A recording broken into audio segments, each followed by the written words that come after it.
കാലിക്കറ്റ് യൂണിവേഴ്സിറ്റിയുടെ BBAയുടെ 5th സെമ്മിലെ business research മെത്തേഡ്സിൻ്റെ അടുത്ത important 2 mark questions ആണ് നമ്മൾ നോക്കുന്നത്. അപ്പോൾ ചാനൽ സബ്സ്ക്രൈബ് ചെയ്യാത്തവരൊന്ന് സബ്സ്ക്രൈബ് ചെയ്യുക. അതുപോലെ തന്നെ കമൻറ്റ് ബോക്സ് എപ്പോഴും നോക്കുക. കാരണം എന്തെങ്കിലും മിസ്റ്റേക്ക് നമ്മുടെ വീഡിയോയിൽ വന്നിട്ടുണ്ടെങ്കിൽ കമൻറ്റ് ബോക്സിലേക്ക് ക്ലിയർ ആക്കുക. അതുപോലെ തന്നെ ഇത് വളരെ ടഫായിട്ടുള്ളൊരു സബ്ജക്റ്റാണ്. പെട്ടെന്ന് കയ്യിൽ നിന്നൊന്നും എടുത്ത് എഴുതാൻ പറ്റുന്ന ടോപ്പിക്സ് അല്ല. അപ്പം നന്നായി പഠിച്ചു പോകുക. ആകെ കുറച്ച് മണിക്കൂറുകൾ. സപ്ലി ഉള്ളവരൊക്കെ ഒന്ന് ഈ കുറച്ച് മണിക്കൂർ എന്ത് ചെയ്യുക, കുറച്ച് കഷ്ടപ്പെട്ട് കഴിഞ്ഞാൽ നിങ്ങൾക്ക് എന്ത് ചെയ്യും, പാസ്സായി കിട്ടാൻ പറ്റും. അതുപോലെ തന്നെ നിങ്ങളുടെ ഫ്രണ്ട്സിനൊക്കെ വീഡിയോ ഷെയർ ചെയ്ത് കൊടുക്കുക. അപ്പോൾ ഫസ്റ്റ് ക്വസ്റ്റ്യൻ നോക്കാം. ഫസ്റ്റ് ക്വസ്റ്റ്യനാണ് വാട്ട് ഈസ് ഡിഡക്ഷൻ അപ്രോച്ച്. ഇപ്പോൾ നിങ്ങളുടെ ഒരു ട്രാഫിക് ലൈറ്റ് കാണില്ലേ, അപ്പോൾ അതിൻ്റെ ഒരു എക്സാമ്പിൾ വെച്ച് പഠിച്ചിട്ട് നമുക്കിത് പോകാം. ഡിഡക്ഷൻ അപ്രോച്ച് എന്ന് പറയുമ്പോൾ നിങ്ങൾക്ക് ഫസ്റ്റ് എന്ത് വരണം, ഈ ഒരു ട്രാഫിക് ലൈറ്റ് നിങ്ങളുടെ മനസ്സിൽ ഓർമ്മ വരണം. എന്താണ് ട്രാഫിക് ലൈറ്റിന് ഒരു ജനറലായിട്ടൊരു തിയറി ഉണ്ട്. എന്താണ് തിയറി? അതായത് റോട്ടിൽ നമ്പർ ഓഫ് കാഴ്സ് കൂടിക്കഴിഞ്ഞാൽ, അതായത് കാറുകളുടെ എണ്ണം കൂടിക്കഴിഞ്ഞാൽ അവിടുത്തെ സ്പീഡ് എന്താവും, സാധാരണ നിലക്ക് കുറഞ്ഞു പോകും, ഡിക്രീസ് ആവും. ഇതാണ് അവിടുത്തെ ഒരു ജനറൽ തിയറി. ഇത് വളരെയധികം ബ്രോഡായിട്ടുള്ളൊരു റൂളാണ്. അതുപോലെ തന്നെ ഫിസിക്സും എക്സ്പീരിയൻസ് അനുസരിച്ചിട്ടുള്ളൊരു റൂളാണ്, ഒരു തിയറിയാണത് അല്ലേ. അപ്പോൾ ഇനി നെക്സ്റ്റ്, അതാണ് ഫസ്റ്റത്തെ സ്റ്റെപ്പ്, തിയറി. നമ്മുടെ ട്രാഫിക് റൂളിനെ കുറിച്ചുള്ള തിയറി ഇതാണ്. അതായത് കാറിൻ്റെ എണ്ണം കൂടിക്കഴിഞ്ഞാൽ റോഡിൽ സ്പീഡ് കുറയും അല്ലേ, അതാണ് തിയറി. അത് മൈൻഡിൽ വെക്കുക, തിയറി. ഓക്കെ, ജനറൽ ലോ തിയറിയാണ്. ഇനി രണ്ടാമത്തെ പോയിൻ്റ് എന്ന് പറഞ്ഞാൽ എന്താണ്, ഹൈപ്പോത്തസിസ്. എന്താണ്? അതായത് സ്പെസിഫിക് ആയിട്ടൊരു പ്രഡിക്ഷൻ എന്ന് പറഞ്ഞു കഴിഞ്ഞാൽ എന്താണ്, അതായത് ഇപ്പോൾ ഈ ട്രാഫിക് ലൈറ്റ് നിങ്ങളുടെ യൂണിവേഴ്സിറ്റിയുടെ അടുത്തുള്ള റോട്ടിലാണ് ഉണ്ടെന്ന് വിചാരിക്കുക. ഓക്കെ, അവിടെ 500 എക്സ്ട്രാ കാർ വന്നെന്ന് വിചാരിക്കുക. ഈ യൂണിവേഴ്സിറ്റി റോഡിൽ ഇന്ന് 500 കാറുകൾ വന്നെന്ന് വിചാരിക്കുക. അപ്പോൾ ആവറേജ് സ്പീഡ് എത്രയായിരിക്കും? 20 കിലോമീറ്ററിന് താഴെ ആയിരിക്കും എന്ന് നിങ്ങൾ എന്ത് ചെയ്യാണ്, ഗസ് ചെയ്യാണ്. ഹൈപ്പോത്തസിസ് എന്ന് പറഞ്ഞാൽ ഒരു ഗസ്സിങ് നടക്കുകയാണ് നിങ്ങൾക്ക്. അതാണ് രണ്ടാമത്തെ സ്റ്റെപ്പ്. ഫസ്റ്റത്തത് ജനറൽ തിയറി, രണ്ടാമത്തത് ഹൈപ്പോത്തസിസ്. നിങ്ങൾ ഗസ്സിങ് നടത്താണ്, ഇത്ര കാശ് വന്നാൽ ഇത്ര സ്പീഡ് താഴെ ആയിരിക്കും എന്നുള്ളത്. ഇനി ഇതിന് മൂന്നാമത്തെ ഒരു സ്റ്റെപ്പ് ഉണ്ട്. എന്ത്? ഒബ്സർവേഷൻ അഥവാ ചെക്കിങ്. അതായത് നിങ്ങൾ എന്ത് ചെയ്യും, ഈ ഡാറ്റ ഒക്കെ കളക്ട് ചെയ്യും. ഇത് സത്യമാണോ, ഇത് ഈ ഗസ് ചെയ്തതൊക്കെ കറക്റ്റാണോ എന്നുള്ളത്. അതിന് നിങ്ങൾ എന്താ ചെയ്യുക, ഈ ഗസ്സിങ് കറക്റ്റാണോ എന്നറിയാൻ നിങ്ങൾ സ്പീഡ് ക്യാമറ എന്ത് ചെയ്യും, ഈ യൂണിവേഴ്സിറ്റി റോഡിൻ്റെ അവിടെ കൊണ്ടുവന്ന് സ്ഥാപിക്കും. എന്നിട്ട് നിങ്ങൾ നോക്കും എത്രയാണ് സ്പീഡ് വരുന്നതെന്നുള്ളത്. അപ്പോൾ നിങ്ങൾ നോക്കുമ്പോൾ 600 കാറുകൾ എക്സ്ട്രാ യൂസ് ചെയ്യുന്നുണ്ട്. സ്പീഡ് വന്നിട്ടുള്ളത് 15 km/h ആണ്. ഇതാണ് നിങ്ങൾക്ക് കിട്ടിയ ഒബ്സർവേഷൻ. അത് കഴിഞ്ഞു. ഇനി നാലാമത്തെ സ്റ്റെപ്പ് എന്ന് പറഞ്ഞാൽ എന്താണ്, കൺക്ലൂഷൻ അഥവാ കൺഫർമേഷൻ. എന്താണ്? ഈ ഡാറ്റ വെച്ച് നോക്കുമ്പോൾ നിങ്ങളുടെ ഒബ്സർവേഷൻ, അതായത് നിങ്ങൾ ഒബ്സർവ് ചെയ്തത് എത്രയാണ്, നിങ്ങൾക്ക് കിട്ടിയ റിസൾട്ട് എത്രയാണ്, 15 km/h ആണ് അവിടെ വണ്ടികൾ പോയിക്കൊണ്ടിരിക്കുന്നത് അല്ലേ. നിങ്ങളുടെ പ്രഡിക്ഷൻ എത്രയായിരുന്നു, ഗസ് എത്രയായിരുന്നു, നിങ്ങൾ ഗസ് ചെയ്തത് എത്രയായിരുന്നു, 20 km/h അല്ലേ. അപ്പോൾ നിങ്ങളുടെ ഗസ്സിങ്ങും ഒബ്സർവേഷനും ഒക്കെ വന്നില്ലേ. ഇവിടുത്തെ റിസൾട്ട് എന്താണ്? റിസൾട്ട് എന്ന് പറഞ്ഞു കഴിഞ്ഞാൽ നിങ്ങൾക്ക് കിട്ടിയ ഡാറ്റ കാറിൻ്റെ സ്പീഡിനെ കുറക്കും എന്നുള്ള ഒരു കൺക്ലൂഷനിൽ തന്നെ എത്തി അല്ലേ. അതാണ് ഡിഡക്ഷൻ അപ്രോച്ച്. ഡിഡക്ഷൻ അപ്രോച്ച് എന്ന് പറഞ്ഞു കഴിഞ്ഞാൽ ഇതൊരു ബിസിനസ് റിസർച്ചും കൂടിയിട്ടാണ്. നിങ്ങളുടെ കയ്യിൽ എന്തുണ്ട്, തിയറി ഉണ്ട്. You already have a theory, but you just need to prove whether it is true for your business. ഇപ്പോൾ വേറൊരു എക്സാമ്പിൾ പറഞ്ഞു കഴിഞ്ഞാൽ, നിങ്ങൾക്കൊരു ഐഡിയ വരികയാണ്, എല്ലാ നിങ്ങളുടെ ബിസിനസ്സും TV-യിൽ അഡ്വർടൈസ്മെൻറ്റ് കൊടുത്തു കഴിഞ്ഞാൽ ഒരു ഹയർ സെയിൽസ് ഉണ്ടാവും, കൂടുതൽ കച്ചവടം ഉണ്ടാവും എന്നുള്ളൊരു റൂളുണ്ട് അല്ലേ. നിങ്ങളൊരു ടെസ്റ്റ് നടത്തും. നിങ്ങൾ എന്ത് ചെയ്യും, പോയിട്ട് TV-യിൽ അഡ്വർടൈസ്മെൻറ്റ് കൊടുക്കും. ഫൈനലി റിസൾട്ട് എന്താ വരിക, സെയിൽസ് കൂടും. അപ്പോൾ ഇത്തരത്തിലുള്ള കാര്യങ്ങളാണ് എന്തെന്ന് പറയുന്നത്, ഡിഡക്ഷൻ അപ്രോച്ച്. ഇത് പറഞ്ഞ് മനസ്സിലാക്കി തരാൻ വീഡിയോ കുറച്ച് ലോങ് ആയിപ്പോവും, ബട്ട് നിങ്ങളുടെ മൈൻഡിൽ ഇത് നിൽക്കും. അതായത് ഡിഡക്ഷൻ അപ്രോച്ച് എന്ന് പറഞ്ഞു കഴിഞ്ഞാൽ അതിൽ ജനറൽ തിയറി ഉണ്ടാവും. The deduction approach starts with a general theory. ഇതിൽ ജനറൽ തിയറി എന്ന് പറഞ്ഞാൽ എന്താണ്, ഒരു ട്രാഫിക് കാറ് കൂടിക്കഴിഞ്ഞാൽ അവിടെ സ്പീഡ് കുറയുന്നുള്ളൊരു ജനറൽ തിയറി ഉണ്ട്. ഓക്കെ, the deduction approach starts with a general theory and tests whether that theory holds true in a specific case. It moves from general to the specific. അതിലെന്തൊക്കെയാണ് വരുന്നത്? Theory വരും, പിന്നെ അത് കഴിഞ്ഞിട്ട് ഹൈപ്പോത്തസിസ്, നിങ്ങളുടെ ഒരു ഗെസ്സിങ് വരും, അത് കഴിഞ്ഞിട്ട് നിങ്ങൾ ഒബ്സർവേഷൻ ചെയ്യും. എന്താ, നിങ്ങൾ സ്പീഡ് ക്യാമറ കൊണ്ടുവന്ന് റോട്ടിൽ വെക്കും, പിന്നെ നിങ്ങൾ കൺഫേം ചെയ്യും. അതിനുശേഷം എന്ത് വരും? റിജക്ഷൻ വരും. അത് വേണോ വേണ്ടയോ എന്നുള്ള റിജക്ഷൻ വരും. അപ്പോൾ ഇതെല്ലാം കൂടി വരുമ്പോഴാണ് അതിന് ഡിഡക്ഷൻ അപ്രോച്ച് എന്ന് പറയുന്നത്. അപ്പോൾ ഇത്തരത്തിലുള്ളൊരു എക്സാമ്പിൾ വെച്ച് നിങ്ങൾ പഠിച്ചു കഴിഞ്ഞാൽ നിങ്ങൾ ഒരിക്കലും മറക്കില്ല. ഇനി അടുത്ത ക്വസ്റ്റ്യനാണ് what is pilot study. Pilot study എന്ന് പറയുമ്പോൾ നമുക്ക് ആദ്യം ഫസ്റ്റ് തന്നെ ഓർമ്മേൻ്റെ വീട് റിഹേഴ്സൽ നടത്താമെന്ന് ആലോചിക്കാം. റിഹേഴ്സൽ എന്താണ് പൈലറ്റ് സ്റ്റഡി? ഒരു മെയിൻ റിസർച്ചിന് മുമ്പ് ഒരു സിമ്പിൾ ടെസ്റ്റ് നടത്തും. എന്ത്, വല്ല പ്രശ്നങ്ങളോ കാര്യങ്ങളൊക്കെ ഉണ്ടോ എന്ന് അറിയാൻ വേണ്ടിയിട്ട് ആദ്യം ചെയ്യണം ഒരു റിഹേഴ്സൽ പോലെ നടത്തി നോക്കുന്നതാണ് എന്ത്, പൈലറ്റ് സ്റ്റഡി. ഇപ്പോൾ ഒരു എക്സാമ്പിൾ പറയുകയാണെങ്കിൽ, ഒരു കമ്പനി അവരൊരു ലോയാലിറ്റി ആപ്പിൽ സർവേ നടത്തുന്നതായിരിക്കും. നമുക്ക് ചില സമയത്തൊക്കെ സർവേ കിട്ടുമല്ലോ, നിങ്ങൾക്ക് എങ്ങനെയുണ്ടായി, നിങ്ങളെങ്ങനെയാണ് ഇതാണെന്നൊക്കെ ഉള്ളൊരു സർവേ. അപ്പോൾ ഈ കമ്പനിയിൽ ആദ്യം സർവേക്ക് അയക്കുന്നതിന് മുമ്പ്, അതായത് കസ്റ്റമേഴ്സിന് അയക്കുന്നതിന് മുമ്പ് എന്ത് ചെയ്യും, ഈ കമ്പനി കുറച്ച് പേർക്ക് അവരെ എംപ്ലോയീസിനോ അല്ലെങ്കിൽ അവരെ ഫാമിലി മെമ്പേഴ്സിനോ ഒക്കെ കുറച്ച് പേർക്ക് ഇത് അയച്ചു കൊടുക്കും. എന്നിട്ട് എന്ത് ചെയ്യും, ഒരു ട്രയൽ റണ്ണ് നടത്തും. കാരണം എന്തെങ്കിലും പ്രശ്നം ഉണ്ടോ എന്നൊക്കെ അറിയണമല്ലോ. അപ്പോൾ നോക്കുമ്പോൾ ഓക്കെ, അവിടെ ഒരു ചെറിയ പ്രശ്നമുണ്ട്, ഒരു ക്വസ്റ്റ്യൻ ക്ലിയർ ആവുന്നില്ല, അതുകൊണ്ട് സർവേ വളരെ നീണ്ടുപോകുന്നു എന്നൊക്കെ വരുമ്പോൾ ആ ഒരു ഇഷ്യൂ ഒക്കെ എന്ത് ചെയ്യും, അവർ ഫിക്സ് ചെയ്തിട്ട് റെഡിയാക്കിയിട്ട് അതിന് ശേഷമാണ് അവരെന്ത് ചെയ്യുക, ഈ മെയിൻ ആയിട്ടുള്ള ഈ സർവേ എന്ത് ചെയ്യുക, ലോഞ്ച് ചെയ്യുക, ആളുകൾക്ക് ഇടയിൽ എത്തിച്ചു കൊടുക്കുക. അപ്പോൾ അത്തരത്തിലുള്ള ആ കാര്യം ചെയ്യുന്നതിനാണ് പറയുക pilot study. A pilot study is a small scale preliminary study. ആദ്യം പ്രിലിമിനറി മുമ്പ് നടത്തുന്ന ഒരു study conducted before the main research. Its purpose is to test the procedures, methodology and tools like survey questionnaire to identify potential problems and refine the main study's design. അപ്പോൾ എന്തെങ്കിലും പ്രശ്നങ്ങളോ കാര്യങ്ങളോ ഉണ്ടെന്നുണ്ടെങ്കിൽ fix ചെയ്യാൻ വേണ്ടിയിട്ട് നടത്തുന്ന ഒരു സ്മോൾ സ്കെയിൽ പ്രിലിമിനറി സ്റ്റഡിയാണ് എന്ത്, പൈലറ്റ് സ്റ്റഡി. ഇനി അടുത്ത ക്വസ്റ്റ്യൻ ആണ് what is the level of significance. ഇത് ആൽഫയിലാണ്, ഗ്രീക്ക് ലെറ്ററായ ആൽഫയിലാണ് ഇത് ഡിനോട്ട് ചെയ്യുക. Level of significance. അപ്പോൾ ലെവൽ ഓഫ് സിഗ്നിഫിക്കൻസ് പറയുമ്പോൾ നമുക്കൊരു ഷൂ കമ്പനി ആലോചിക്കാം. ഒരു എക്സാമ്പിൾ പറയുകയാണെങ്കിൽ ഒരു ഷൂ കമ്പനി, അവരുടെ പ്രശ്നം എന്താണ്, അവരുടെ ബിസിനസ് പ്രോബ്ലം എന്താണ്, അവർക്കൊരു പുതിയൊരു സിസ്റ്റം തുടങ്ങണം, എക്സ്പ്രസ് ഡെലിവറി. എക്സ്പ്രസ് ഡെലിവറി എന്ന് പറഞ്ഞാൽ എന്താണ്, പെട്ടെന്ന് തന്നെ ഡെലിവറി ചെയ്യുന്ന ഒരു ഓപ്ഷൻ ഉണ്ടാവില്ല. നമുക്ക് സാധാരണ സ്റ്റാൻഡേർഡായിട്ട് കിട്ടുന്ന ഡെലിവറിനേക്കാളും സ്പീഡിൽ കിട്ടുന്നതാണ് എക്സ്പ്രസ് ഡെലിവറി. അപ്പോൾ ഇതാണെങ്കിലോ കുറച്ച് എക്സ്പെൻസീവാണ്. അപ്പോൾ കാരണം അവർക്ക് കസ്റ്റമേഴ്സിൻ്റെ എന്ത് ചെയ്യണം, കൂടുതൽ ചാർജ് ചെയ്യണം, എന്നാൽ എക്സ്പ്രസ് ഡെലിവറി കൊടുക്കാൻ പറ്റുള്ളൂ. അപ്പോൾ ഇതിന് വേണ്ടിയിട്ട് അവർ റിസർച്ച് ചെയ്യുകയാണ്. അങ്ങനെ നമ്മുടെ ഈ ഷൂ കമ്പനിയുടെ മാർക്കറ്റിംഗ് ടീമൊക്കെ കൂടി ഇരുന്നിട്ട് തീരുമാനിക്കുകയാണ്. എന്നിട്ട് പറയുകയാണ്, നമുക്ക് വളരെ കോൺഫിഡൻറ്റ് ഉണ്ടാവണം, കാരണം ഇതൊരു ഓഫർ കൊടുക്കുകയാണ്, നമ്മൾ എക്സ്പ്രസ് ഡെലിവറി ചെയ്യും എന്ന് പറഞ്ഞു കഴിഞ്ഞാൽ കസ്റ്റമേഴ്സ് അത് വിശ്വസിച്ചിട്ടാണ് ഇത് ഓർഡർ ചെയ്യുക. അപ്പോൾ കമ്പനിക്കാർക്ക് ഇതിൽ വളരെ കോൺഫിഡൻറ്റ് വേണം. അപ്പോൾ ഈ മാർക്കറ്റിംഗ് ടീമിലുള്ളവർ പറയുകയാണ്, നമുക്കൊരു 5% ചാൻസേ കാണുന്നുള്ളൂ നമുക്കിത് ക്ലെയിം ചെയ്യാനായിട്ട്. ഓക്കെ, അപ്പോൾ ഇതിൽ ലെവൽ ഓഫ് സിഗ്നിഫിക്കൻസ് എന്ന് പറയുന്നത് എന്താണ്, 0.05 ആണ്. അതായത് 5% എന്നാണല്ലോ ഒരു ഇതിലെത്തുന്നത്. അപ്പോൾ അവരെ ഒരു റിസ്ക് എന്ന് പറഞ്ഞു കഴിഞ്ഞാൽ എന്താണ്, ഈ ഒരു ലെവൽ ഓഫ് സിഗ്നിഫിക്കൻസ് എന്ന് പറഞ്ഞു കഴിഞ്ഞാൽ 0.5, അതായത് 5%.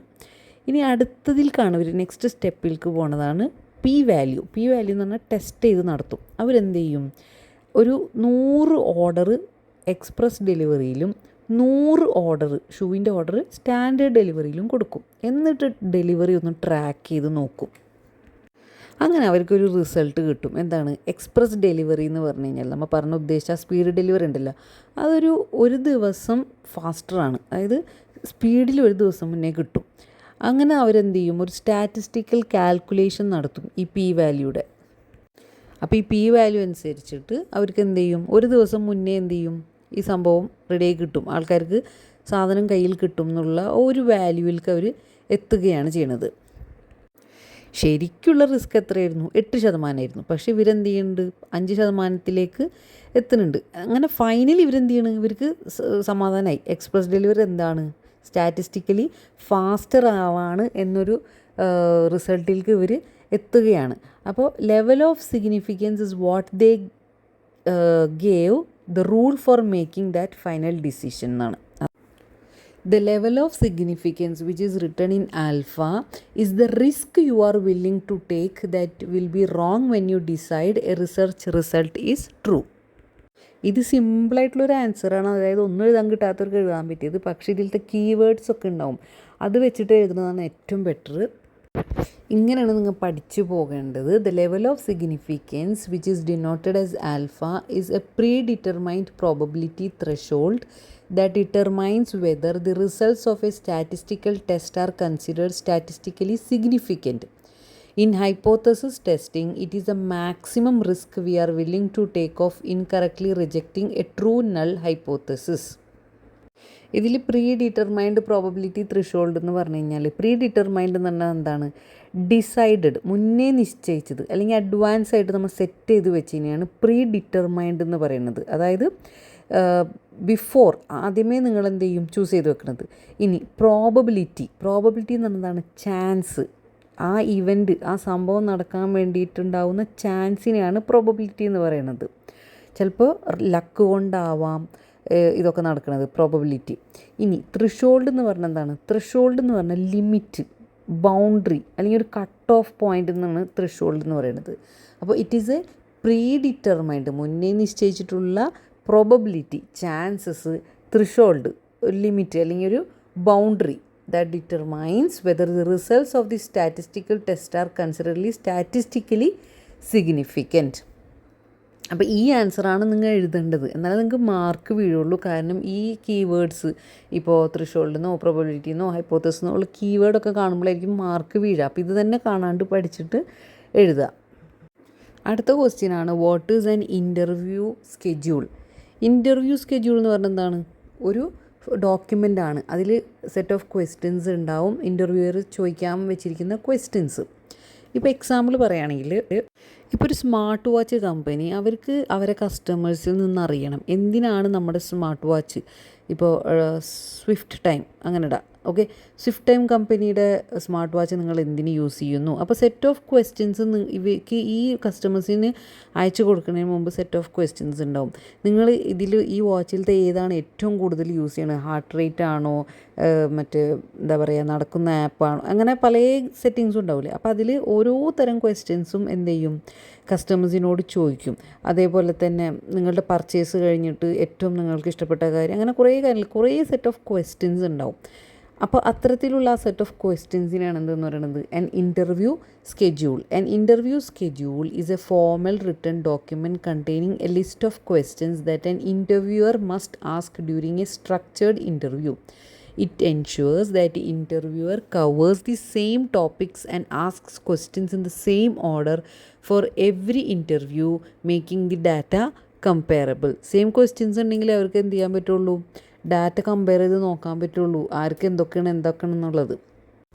ഇനി അടുത്ത ക്വസ്റ്റ്യനാണ് what is cluster sampling. Cluster sampling എന്ന് പറഞ്ഞാൽ എന്താണ്? ഒരു സാമ്പിളിംഗ് ടെക്നിക്കാണ്. അതിലെന്താ ചെയ്യുക? റിസർച്ചർ ഡിവൈഡ് ചെയ്തിട്ട് ചെയ്യുന്ന സബ് ഗ്രൂപ്പാക്കി മാറ്റും. അതിനെയാണ് പറയുന്നത് ക്ലസ്റ്റേഴ്സ്. ഇപ്പോൾ ഒരു എക്സാമ്പിൾ പറയുകയാണെങ്കിൽ, ഒരു കമ്പനിക്ക് അവരെ കസ്റ്റമേഴ്സിൽ നിന്ന് സർവേ എടുക്കണം. എവിടെയുള്ള കസ്റ്റമേഴ്സിനെ? ബോംബെയിലുള്ള കസ്റ്റമേഴ്സിന് സർവേ എടുക്കണം. അപ്പോൾ എല്ലാ കസ്റ്റമേഴ്സിൻ്റെയും ലിസ്റ്റ് എടുക്കുമ്പോൾ അവരെന്ത് ചെയ്യും? മുംബൈയിലത്തെ പോസ്റ്റൽ കോഡിലത്തെ മുംബൈയിലുള്ള ഒരു 50 പോസ്റ്റൽ കോഡിലുള്ള ആൾക്കാരെ അവരാണ് ക്ലസ്റ്ററാക്കി തിരിക്കുന്നത്. എന്നിട്ട് അവിടെ നിന്ന് എന്ത് ചെയ്യും? 10 പേരെ അതിൽ നിന്നുള്ള പോസ്റ്റൽ കോഡിൽ നിന്ന് സർവേ ചെയ്യും. അപ്പോൾ ഇതിനെ ഇങ്ങനെ ക്ലസ്റ്ററാക്കി തിരിച്ചിട്ട് ചെയ്യുന്നതിനാണ് പറയുക cluster sampling. Cluster sampling is a probability sampling technique where the researcher first divides the population into mutually exclusive subgroups called clusters, usually based on geographic location. Then the researcher randomly selects a few clusters and surveys all units within the chosen clusters. നിങ്ങൾക്ക് very സിമ്പിളായിട്ട് ഇങ്ങനെ എഴുതാം. Cluster sampling is a method where you divide the population into clusters and randomly select some of these clusters for the sample. ഇനി അടുത്ത ക്വസ്റ്റ്യനാണ് what is basic research. Basic റിസർച്ചിനെ fundamental research എന്നും പറയും. എന്തിനാണ്? ജസ്റ്റ് സിംപ്ലി നോളേജ് വർദ്ധിപ്പിക്കാൻ വേണ്ടിയിട്ട് നടത്തുന്ന ഒരു റിസർച്ച്, അല്ലെങ്കിൽ എങ്ങനെയാണിത് വർക്ക് ചെയ്യണത്, ജസ്റ്റ് ഒരു ക്യൂരിയോസിറ്റിക്ക് വേണ്ടിയിട്ട് ചെയ്യുന്ന ഒരു റിസർച്ചാണ് ബേസിക് റിസർച്ച്. ജസ്റ്റ് നമ്മുടെ നോളേജ് വർദ്ധിപ്പിക്കാൻ വേണ്ടി, എക്സ്പാൻഡ് ചെയ്യാൻ വേണ്ടിയിട്ട് മാത്രമുള്ള ഉദ്ദേശത്തോടു കൂടിയിട്ടാണ് ഈ ബേസിക് റിസർച്ച് നടത്തുന്നത്. പക്ഷേ ഭാവിയിൽ അതെന്താവാം, യൂസ്ഫുൾ ആയേക്കാം. പക്ഷെ ആ നേരത്ത് നടത്തുമ്പോൾ പ്രത്യേകിച്ച് അങ്ങനെ ഗോൾസ് ഒന്നുമില്ല, അതായത് ലക്ഷ്യങ്ങളൊന്നുമില്ല. ഇപ്പോൾ basic research is conducted primarily to expand human knowledge and understand a topic without any immediate practical application in mind. The goal is to formulate or refine a theory. ഇനി അടുത്ത ക്വസ്റ്റ്യൻ ആണ്, what is sampling errors. Sampling error എന്ന് പറഞ്ഞാൽ അറിയാല, സാമ്പിളിലുള്ള error. അപ്പോൾ എന്താണ്?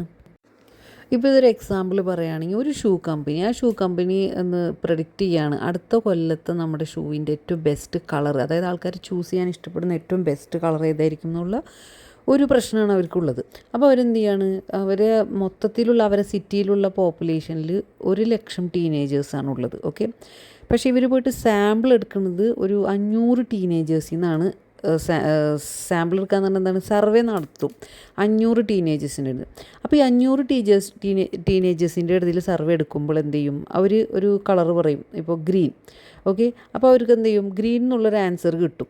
അപ്പോൾ സാമ്പിളിങ്ങിൻ്റെ error എന്ന് പറഞ്ഞാൽ എന്താണ്, സാമ്പിളിൻ്റെ റിസൾട്ട് മൈനസ് പോപ്പുലേഷൻ റിയാലിറ്റിയാണ്. അതായത് മൊത്തത്തിൽ പറഞ്ഞു കഴിഞ്ഞാൽ അവർക്ക് കിട്ടുന്ന റിസൾട്ട് എന്തായിരിക്കും, ഗ്രീൻ ആയിരിക്കും. അങ്ങനെ അവർ ഗ്രീൻ ഒരുപാട് അവരെന്ത് ചെയ്യും, പ്രൊഡ്യൂസ് ചെയ്ത് വെക്കും, അവരെ ഷൂ കമ്പനി പ്രൊഡ്യൂസ് ചെയ്ത് വെക്കും.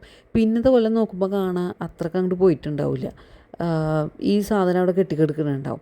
അപ്പോൾ എന്താ സംഭവിച്ചത്, ഇവിടെ സാമ്പിളിങ്ങിൽ എറർ വന്നിട്ടുണ്ട്. അതായത് അവർ നടത്തിയ സർവേ എന്ന് പറഞ്ഞാൽ 100,000 ടീനേജേഴ്സ് ഉള്ളിടത്ത് അവർ പോയിട്ട് വെറും 500 ടീനേജേഴ്സിനോടാണ് അവർ ചോദിച്ചത് റാൻഡംലി. അപ്പോൾ അതിൽ സാമ്പിളിങ്ങിൽ തന്നെ എറർ വന്നിട്ടുണ്ട്. അതിനാണ് പറയുക sampling error. Sampling errors are the difference between the results obtained from the sample and the results that would have been obtained from the entire population.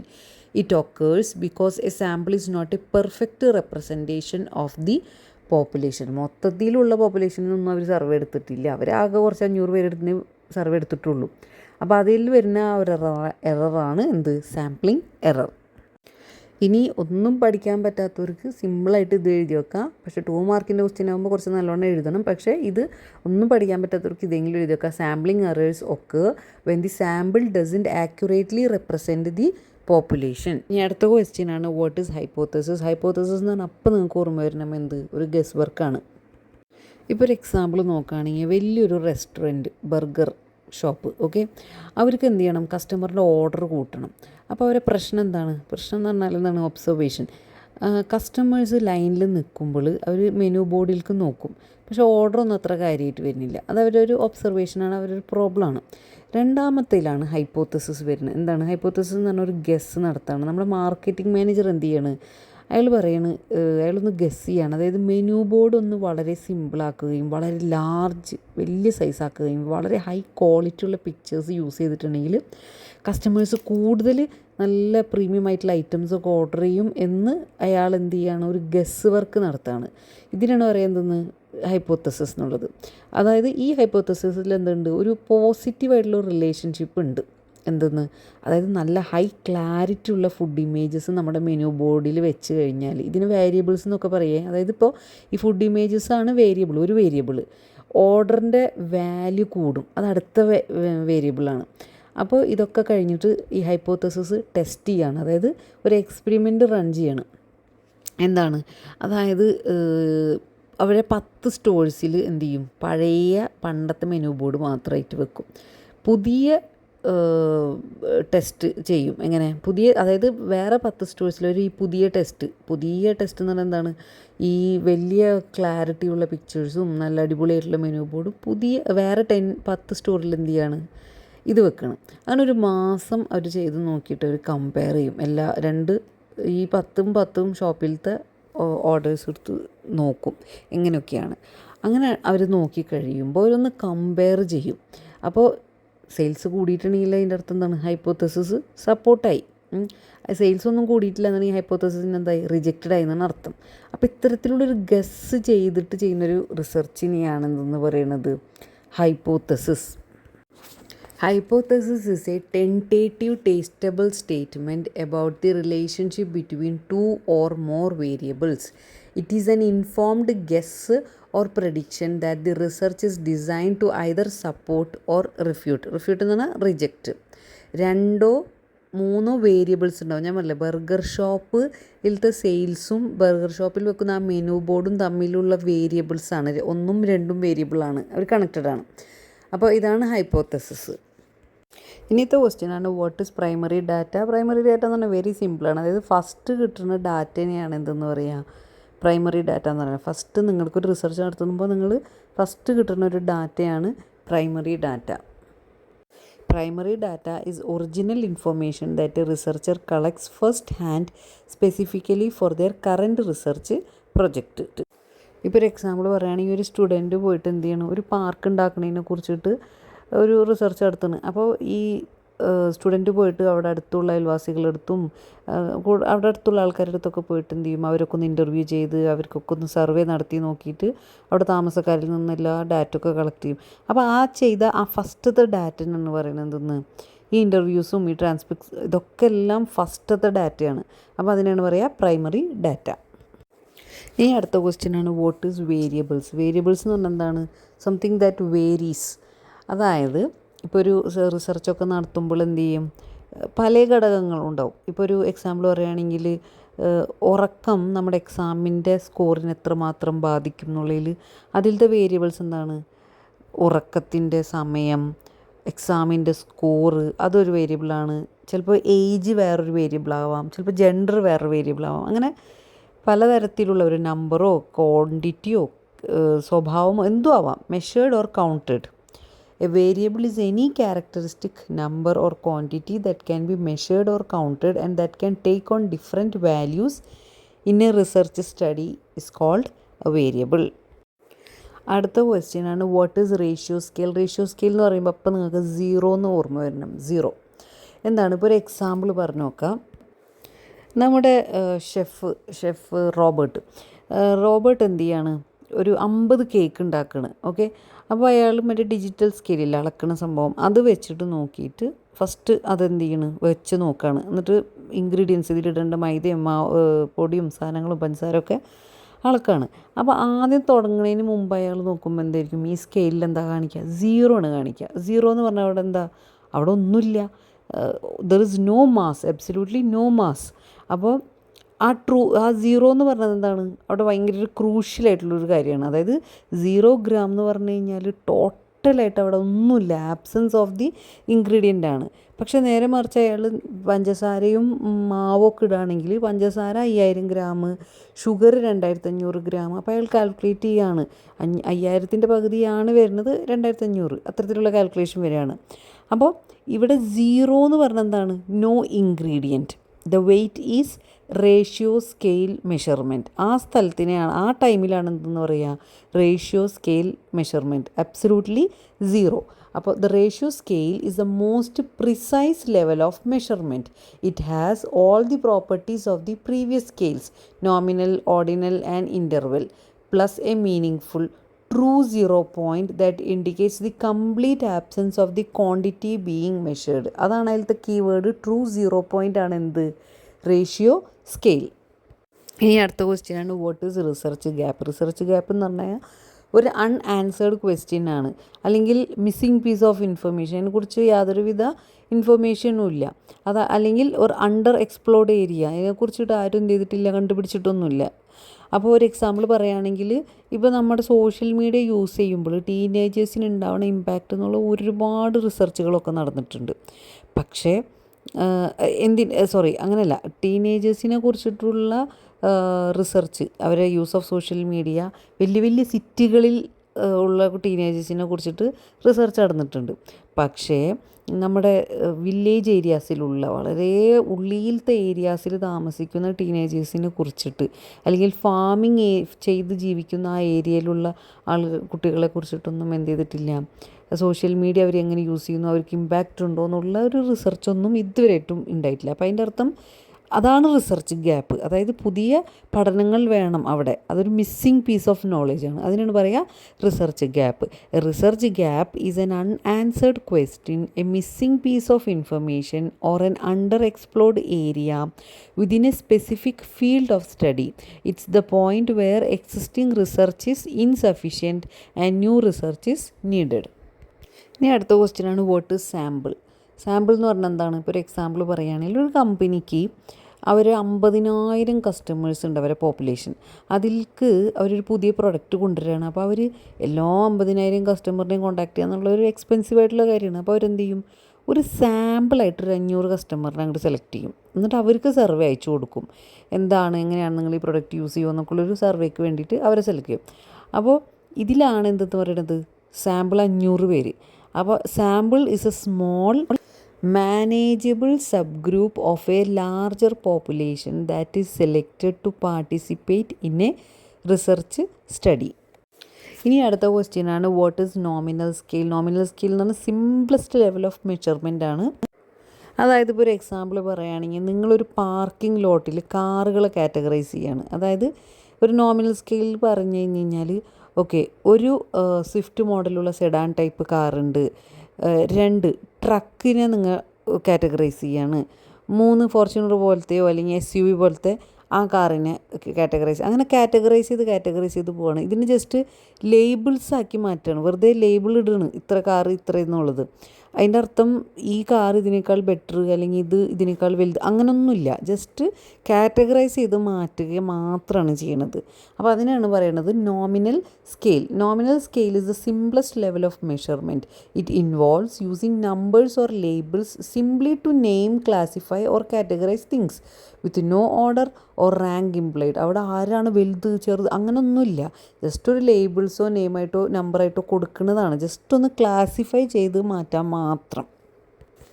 ഇനി അടുത്ത ക്വസ്റ്റ്യൻ ആണ് what is contingency table. Contingency table എന്ന് പറഞ്ഞാൽ ഒരു statistical ടൂളാണ് 2 വേരിയബിൾസിൻ്റെ relationship കാണിക്കാൻ വേണ്ടിയിട്ട്. ഇപ്പോൾ മെയിലും ഫീമെയിലും അവരും കോഫിയുടെ പ്രിഫറൻസും തമ്മിൽ മുന്നത്തെ വീഡിയോയിൽ പറഞ്ഞിട്ടുണ്ടായിരുന്നു. അപ്പോൾ അത് കാണിക്കാൻ വേണ്ടിയിട്ട് ഒരു മെയിലിൽ ഇത്ര പേര് ഇത്ര കോഫി എടുക്കുന്നു, ഫീമെയിൽ ഇത്ര പേര് ഇത്ര കോഫി എടുക്കുന്നു, അങ്ങനെ ആ ഒരു റിലേഷൻഷിപ്പ് കാണിക്കാൻ വേണ്ടി എടുക്കുന്ന ഒരു ടൂളാണ്, സ്റ്റാറ്റിസ്റ്റിക്കൽ ടൂളാണ് contingency table. A contingency table is a statistical tool used to display and analyze the relationship between 2 or more categorical variables. It shows the frequencies of observations for every combination of the categories. സിമ്പിളായിട്ട് നിങ്ങൾക്ക് ഇങ്ങനെ എഴുതാം. Contingency table is A table that displays the relationship between 2 or more variables. ഇനി അടുത്ത question ആണ് what is index number. Index number എന്ന് പറഞ്ഞു കഴിഞ്ഞാൽ ഒരു മെഷർ ചെയ്യുന്ന ഒരു രീതിയാണ്. അതായത് ചേഞ്ചസ് വന്നതിനെ കുറിച്ചിട്ട് മെഷർ ചെയ്യുന്ന രീതി. ഇപ്പോൾ ഒരു എക്സാമ്പിൾ പറഞ്ഞു കഴിഞ്ഞാൽ നിങ്ങളൊരു ടോയ് കളക്ടറാണെന്ന് ആലോചിക്കുക. അതായത് ഒരുപാട് ടോയ്സിൻ്റെ കളക്ഷൻ നിങ്ങളുടെ കയ്യിലുണ്ട്. അപ്പോൾ നിങ്ങൾക്ക് ഇതിൻ്റെ എല്ലാത്തിൻ്റെയും പ്രൈസ് അറിയണം. അപ്പോൾ ഇത് ഓരോന്നെടുത്തിട്ട് ഇത് കണക്കൂട്ടുക എന്നുള്ളത് ഒരു ബുദ്ധിമുട്ടുള്ള കാര്യമാണ്. അപ്പോൾ നിങ്ങൾ എന്ത് ചെയ്യും? ഒരു ബേസ് പീരീഡ് എന്ന് പറഞ്ഞാൽ സ്റ്റാർട്ടിങ് ഇപ്പോൾ ജാനുവരി 1 2020 നിങ്ങൾ എന്ത് ചെയ്യും? ഇതിൻ്റെ എല്ലാത്തിൻ്റെയും മൂല്യം കണക്കാക്കും. അത് കഴിഞ്ഞിട്ട് 3 വർഷത്തിന് ശേഷം ജാനുവരി 2023 നിങ്ങൾ എന്ത് ചെയ്യും? ഇതിൻ്റെ മൊത്തത്തിലുള്ള വാല്യൂ കണക്കാക്കും. അപ്പോൾ നോക്കുമ്പോൾ ഇതിന് 10% എന്ത് ചെയ്തിട്ടുണ്ടാവും? കൂടിയിട്ടുണ്ടാവും. അതായത് ആ കാലഘട്ടത്തിലുള്ള റേറ്റ് ആയിരിക്കില്ല പിന്നത്തെ കാലഘട്ടത്തിലുണ്ട്. അപ്പോൾ അതിനാണ് പറയുക ഇൻഡെക്സ് നമ്പർ. അതിൽ മൊത്തത്തിൽ ഓവറോളായിട്ട് മൊത്തത്തിൽ വന്നിട്ടുള്ള ചേഞ്ചിനെയാണ് നമുക്ക് കാണിച്ചു തരുന്നത്. 2020 ഇത്ര റേറ്റ്, 2023 ഇത്ര റേറ്റ്.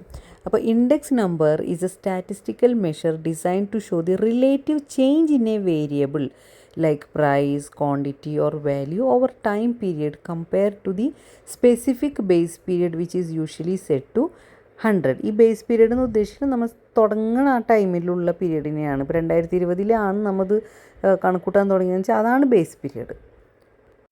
ഇനി അടുത്ത ക്വസ്റ്റ്യൻ ആണ് what is A questionnaire. Questionnaire എന്ന് പറഞ്ഞാൽ എന്താണ്? A set of research questions that the respondent fils out themselves without the direct assistance of the researcher. അതായത് കുറേ അധികം ആളുകളിൽ നിന്ന്, ലാർജ് ഗ്രൂപ്പ് ഓഫ് പീപ്പിളിൽ നിന്നും വളരെ ചീപ്പായിട്ട്, അതായത് അധികം കാശ് ചിലവൊന്നും ഇല്ലാണ്ട് ഡാറ്റ കളക്ട് ചെയ്യാൻ വേണ്ടിയിട്ട് അയക്കണതാണ് എന്ത് ക്വസ്റ്റിനെയർ. ഇപ്പോൾ എക്സാമ്പിൾ പറഞ്ഞാൽ നമ്മുടെ ഗൂഗിൾ ഫോമൊക്കെ നമുക്ക് അയച്ചു തരാറില്ലേ, അതിൽ നിന്ന് ഫില്ല് ചെയ്തിട്ട് എന്താ പറയുക അവർക്ക് ഡാറ്റ കിട്ടാൻ വേണ്ടിയിട്ട്.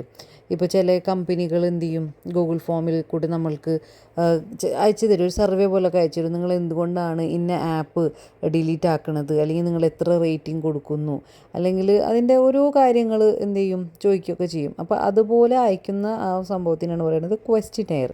A questionnaire is A set of research questions that the respondent fils out themselves without the direct assistance of the researcher. ഈ റിസർച്ചറിൻ്റെ ഹെൽപ്പൊന്നും വേണ്ടി വരില്ല, നേരിട്ട് ഈ റെസ്പോണ്ടൻറ്റ് നമ്മൾ തന്നെ അത് എന്ത് ചെയ്യും, ഫില്ല് ചെയ്ത് കൊടുക്കും.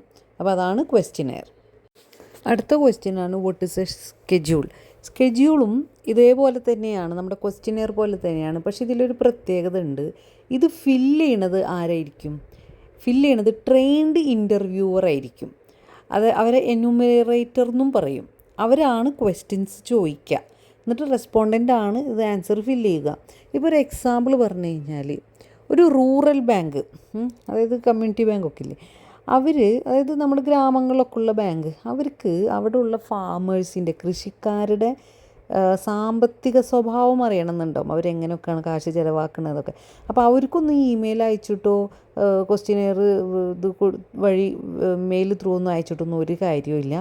അവരൊന്നും അത് റിപ്ലൈ അയക്കാൻ പോണില്ല ഈ കൃഷിക്കാരൊന്നും. അപ്പോൾ എന്താ ചെയ്യുക, ഈ ബാങ്കുകാരൊരു ചെറിയൊരു ടീമിനെ എന്ത് ചെയ്യും, ഹയർ ചെയ്യും.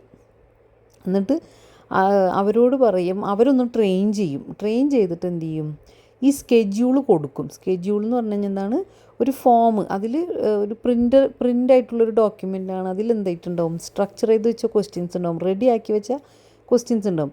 ഈ ക്വസ്റ്റ്യൻസിൻ്റെ ഈ ഫോം, അതിനാണ് സ്കെഡ്യൂൾ എന്ന് പറയുന്നത്. ഇതെന്ത് ചെയ്യും, ഈ ടീമിന് കൊടുക്കും. ഇവർ ഹയർ ചെയ്ത ഈ ഒരു ടീമിന് കൊടുക്കും.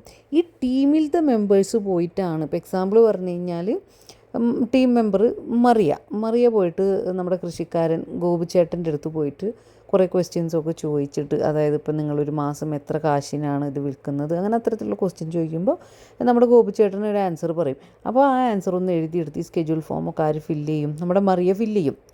അപ്പോൾ ഇൻ കേസ് നമ്മുടെ ഗോപിച്ചേട്ടൻ എന്തെങ്കിലും ഡൗട്ട് വരികയാണെങ്കിൽ അത് എന്ത് ചെയ്യും, മറിയ അത് കൺഫ്യൂഷനൊക്കെ മാറ്റി കൊടുത്തിട്ട് എന്ത് ചെയ്യും, ആ സ്കെഡ്യൂള് മാക്സിമം ഫില്ല് ചെയ്യിപ്പിക്കും.